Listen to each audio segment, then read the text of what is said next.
It was towards the end of 1979 that people first began to worry. Young men started going down with illnesses the doctors couldn't cure.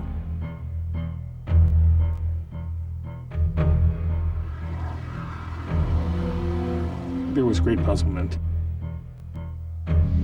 People would come in with swollen glands, high fevers, fatigue.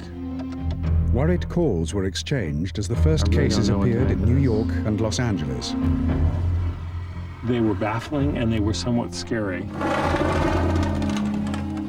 They didn't respond to treatment at all. Everyone searched desperately for a reason, as young men simply wasted away before the doctor's eyes. I'm really very, very concerned. Several of the patients have died. Over the next 10 years, millions of people would grapple with fear, prejudice, and confusion. Politicians would dither, and medical science falter in the face of a problem they couldn't unravel. This is the story of that plague. It starts with a social and sexual revolution that began over a decade before.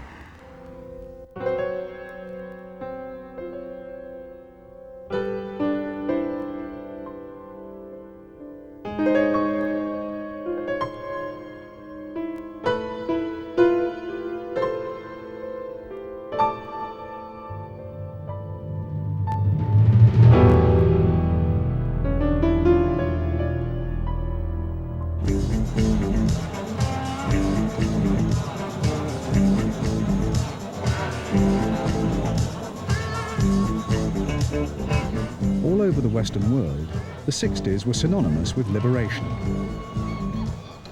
And among the young, liberation was synonymous with free love.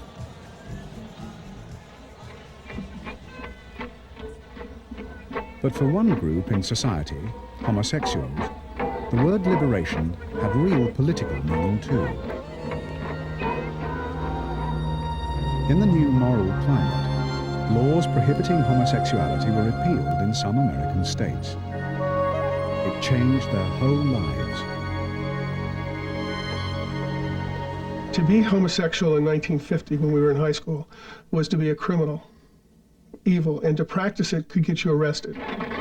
Many homosexuals now saw sexual freedom as an assertion of political rights. All of us had grown up being told everything we thought and wanted was, evil and sick, and suddenly there's, there is this island of beautiful, intelligent, incredibly sexy men, all, available for each other 24 hours a day. It was truly the linchpin of our sexual liberation, having been sexually oppressed. It was heaven on earth. It was unbelievable. It was obscene in its sheer volume and beauty. The number of open homosexuals in San Francisco swelled from 10,000 to 120,000 within less than a decade. In New York, young men would meet on the disused piers in the harbor. It was as though they were deliberately making up for centuries of repression. I felt part of the most extraordinary sexual experiment in human history. I honestly believe this.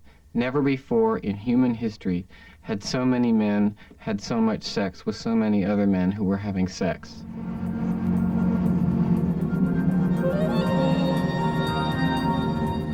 Fire Island, New York. This is the place they all remember. It became the mecca of gay liberation. Jerry Rosenbaum was a Wall Street stockbroker with a six-figure income. At work in his grey suit, no one knew he was homosexual. On Fire Island, he could shed his disguise and be himself. The homosexuals had a place to go where everybody else was just like you. And there was a sense of belonging that I had never had before. For the very first time, I felt good about myself, and that having sex wasn't something dirty or that I had to hide somewhere. Fire Island was a belle epoque for me. It was the high point of my life of coming of age. For the first time, we're in our space. We're on our turf. This is our place. And if you don't like it, get out of my face. You tell me I can't have sex. You tell me I can't even be gay. That's not true. I can be gay, and I can have sex. People came in from everywhere to find out what it was really like at Fire Island. It was seductive. It was intoxicating. And the glue that held it all together was sex, drugs, and rock and roll. That was our story. It was idyllic, but it was already in danger. It's a sexual smorgasbord like the world has never seen, and a very heady experience from a liberation point of view, very thrilling to be among all those beautiful men. And it was a very short time before that all came crashing to an end. Just as we had discovered it and tasted it, it took this very sinister historical turn. In San Francisco, all cases of sexually transmitted disease had to be reported to the health department.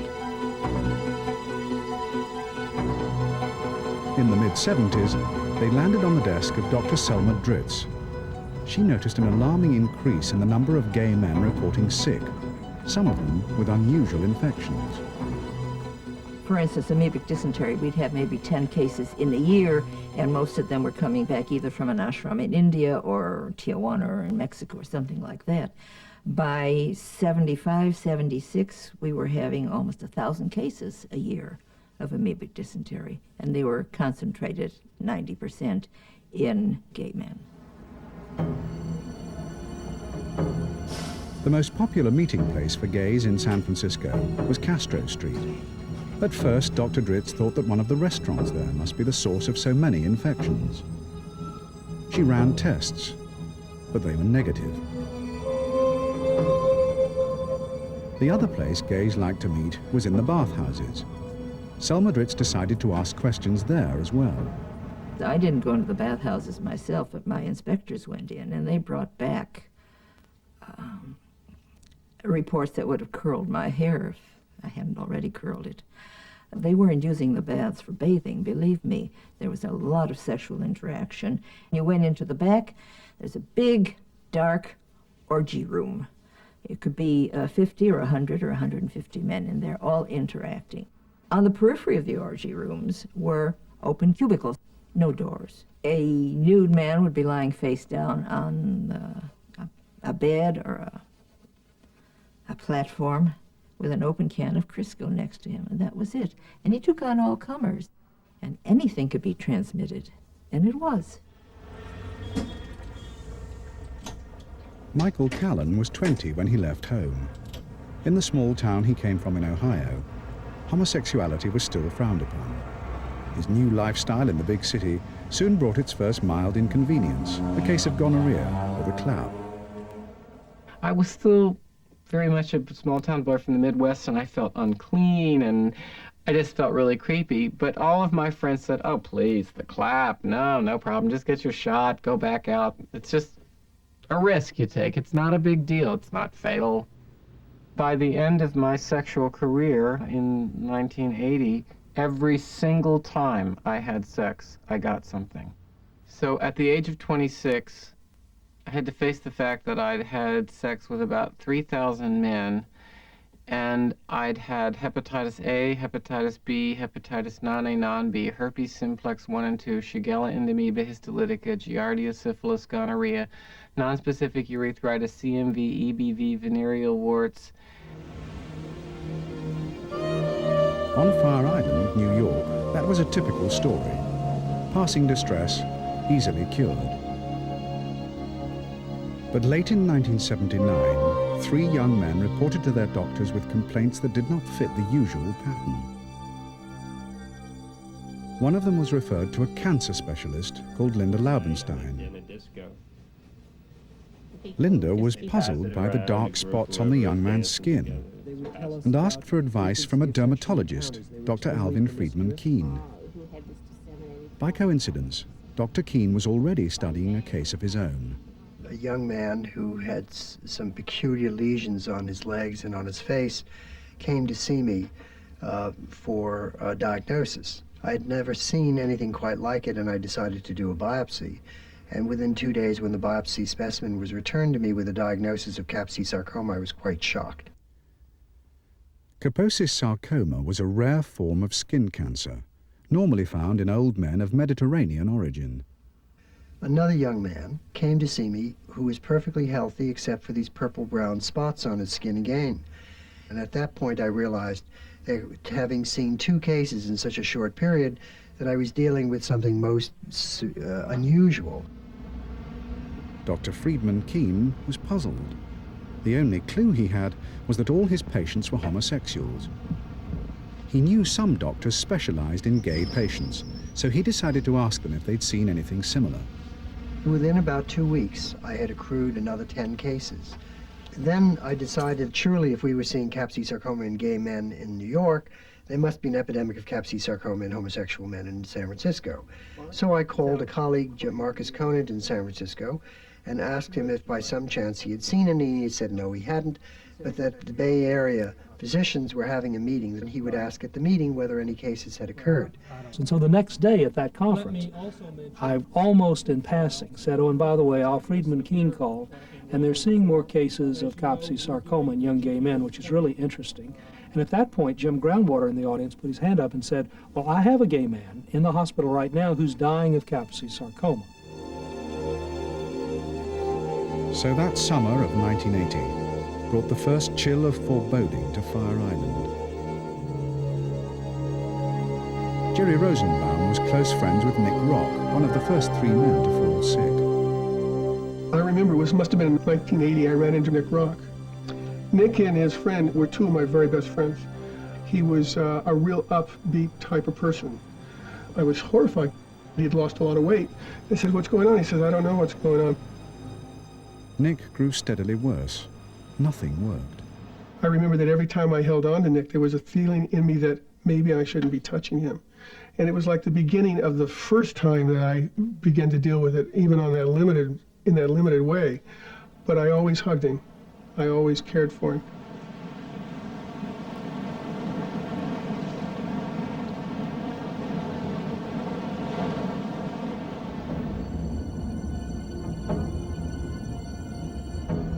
Los Angeles, on the other side of the United States, also had a large gay community. There, too, a few young men had recently gone down with puzzling illnesses. For some months, a number of gay men had been coming to Dr. Joel Wiseman's clinic suffering from night fevers and swollen glands. John, I hear some noises that shouldn't be there. Then things We need to got get a worse. chest X-ray. The seriousness of the problem comes to light in 1980 when a patient presents with the same symptoms, the swollen glands, the fevers and night sweats, but also with the most severe fungal infections infecting all the areas around the fingernails and cake throughout his mouth. He's incredibly seriously ill and does not respond to the normal types of medications that you would give for these funguses.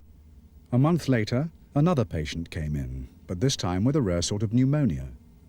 Pneumocystis carinii pneumonia is a form of pneumonia that was rarely seen, and for a, quote, healthy young individual to come in with this type of pneumonia was unheard of in the x-rays, but especially in here. That particular pneumonia, PCP, is caused by an organism that's normally harmless. The few who get it are people whose natural defenses are down, like transplant patients whose immune system has been suppressed by drugs. Let's listen to your chest. The recognized treatment is a drug called pentamidine. Once the diagnosis of pneumocystis was made, we would get rapidly, like in an overnight shipment, pentamidine, which was controlled by the CDC.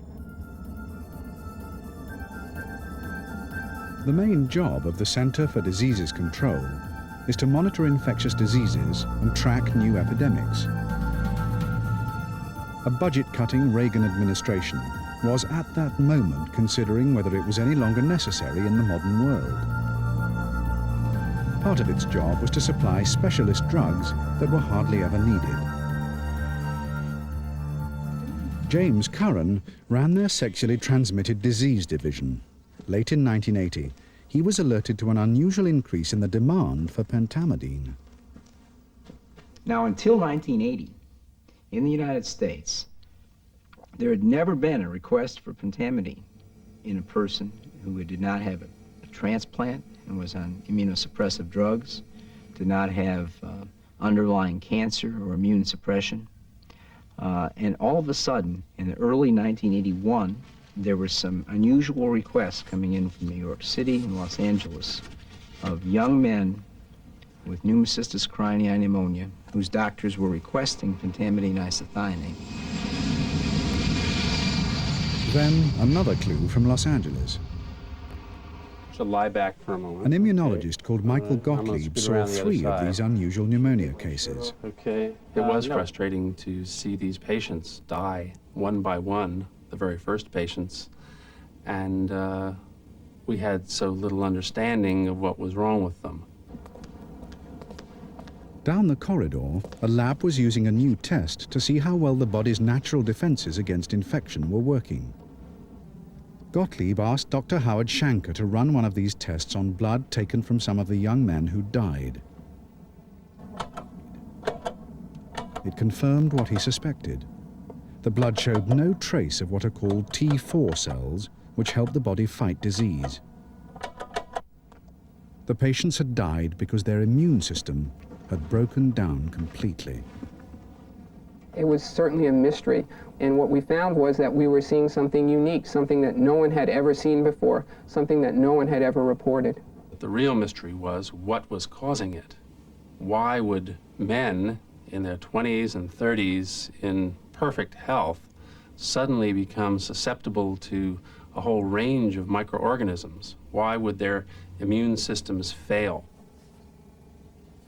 It was clearly something new, and Gottlieb was keen to publish first. He rang the CDC and was put through to Mary Guinan, who worked for Jim Curran. How it has to be done is... Sensing the importance of Gottlieb's news, Mary told him to send her his article quickly, and she would see what she could do to get it published immediately. I was very, very struck by the fact that these young men had died. They were dead. They were all dead. And that was what was so frightening.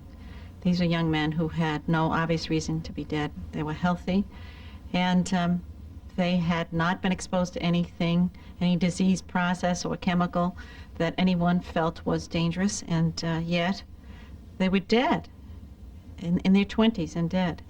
And I sent the information to Jim Curran.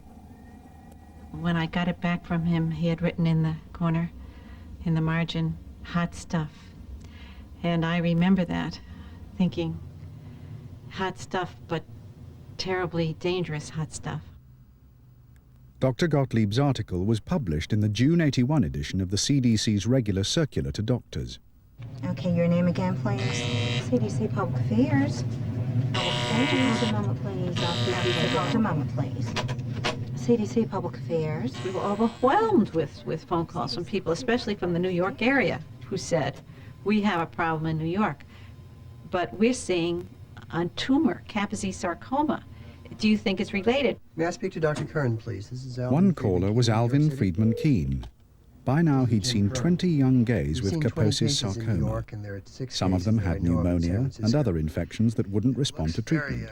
He was convinced they must have the same basic cause. Jim Curran hurried off to meet him. The last thing he wanted was to start a false alarm. It would probably be the end of the CDC. So the question was, how widespread was the danger? All the cases in the first few months were in gay men. We anticipated that it was something related to lifestyle, but it was clearly a fatal illness in previously healthy young people and needed emergency measures.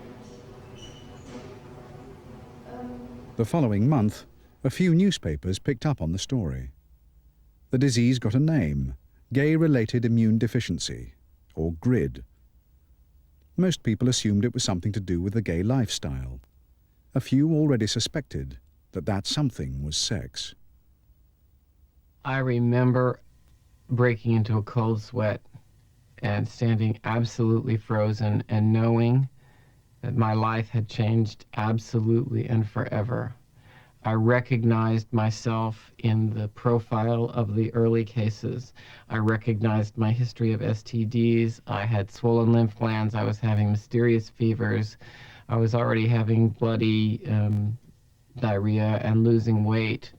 And I thought, oh, a sexually transmitted disease that's fatal. Now there's going to be hell to pay.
The mystery killer had already travelled further than the doctors realised.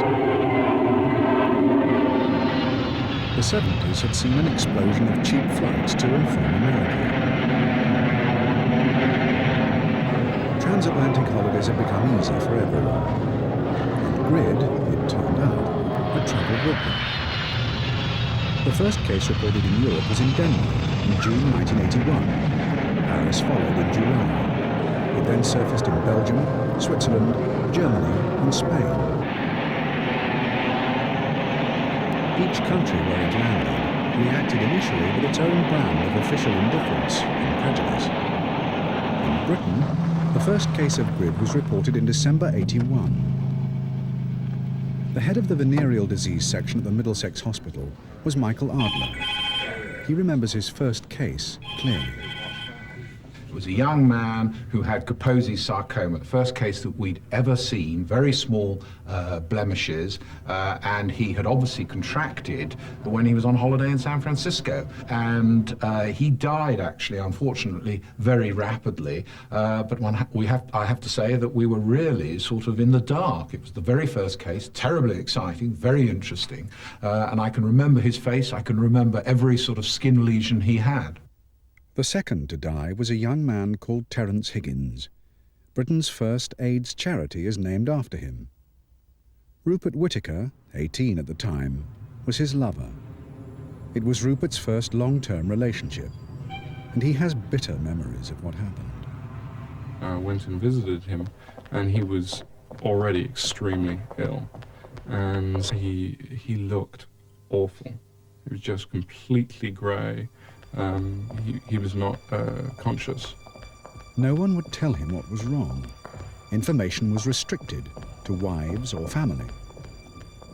I was at a loss what to do. Nobody would tell me what was happening, and he was clearly very ill. I felt I deserved some answers. And I was also afraid for myself, because if Terry had it, then there was no reason I wouldn't have it myself, if it was infectious. And I got in, and the curtains around the bed were closed. Well, actually, at that point, they were trying to resuscitate him, because he had just died. The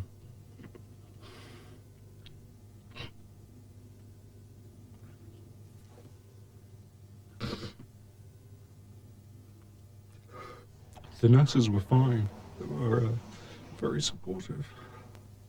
And I was taken into another room, and I had some ice cream or something. And I said, could you put this away for him for later? And so they took me into a waiting room and brought me a cup of tea, and about 5-10 minutes later they came by and said, I'm afraid he's dead.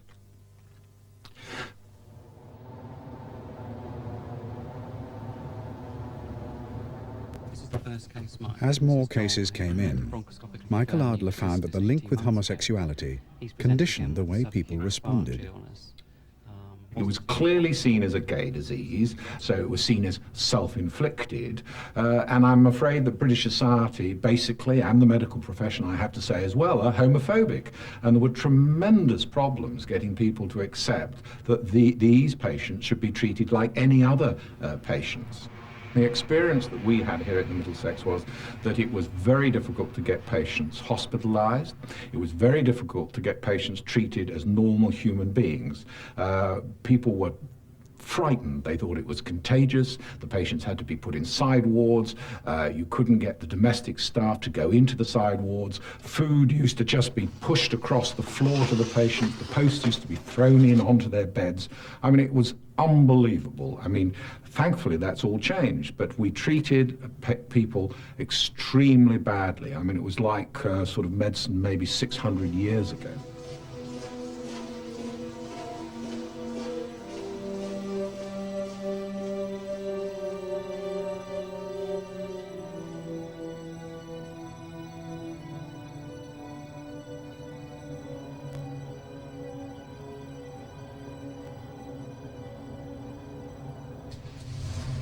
In America, the death toll among gays was rising steadily, but the response by government was little better than in Britain.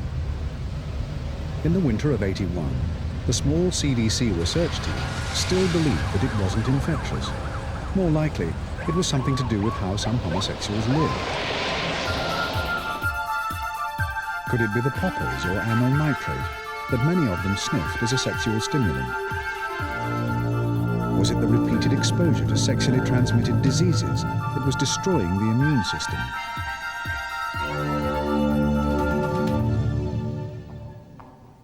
It meant asking every patient the most intimate details of his life. Mary Guinan was astonished at how they cooperated. So we had this questionnaire that was incredible. We asked about every possible exposure. We asked about sexual contacts, about what their diets were, what kinds of drugs they might use, both legal drugs and illegal drugs. And this is, of course, a very sensitive issue. And we took it all down because we didn't know whether it was important or not. This is part of delving into something new. When I went to the hospital, I would see how sick they were. It was frightening. I remember first going into an intensive care unit, and this young man who was 20 had tubes everywhere. He was so anxious to talk to me. He insisted. Well, I felt terrible going in there and talking to this, you know, taking his last breath, as it were. But he insisted, and this went on for an hour, and with some rest. But he was so anxious, and then he died the next day. I felt terrible. I just thought, here's this child, and he's dead, and here he was trying to help me. There was little help going the other way. In New York, a small group of gay men began to provide what the city authorities wouldn't. A senior hospital manager, Roger McFarlane, was one of the founders of the group. He set up a hotline in his own apartment. Then I had 100 calls the first night of people in dire straits, very frightened. And it was like that every night after that. It was terrifying, and no one would help. McFarlane worked round the clock to get the city hospitals to treat the sick properly. What shocked me initially was in the finest institutions, the institutions that set the standard for care in this entire nation, people were laying in shit.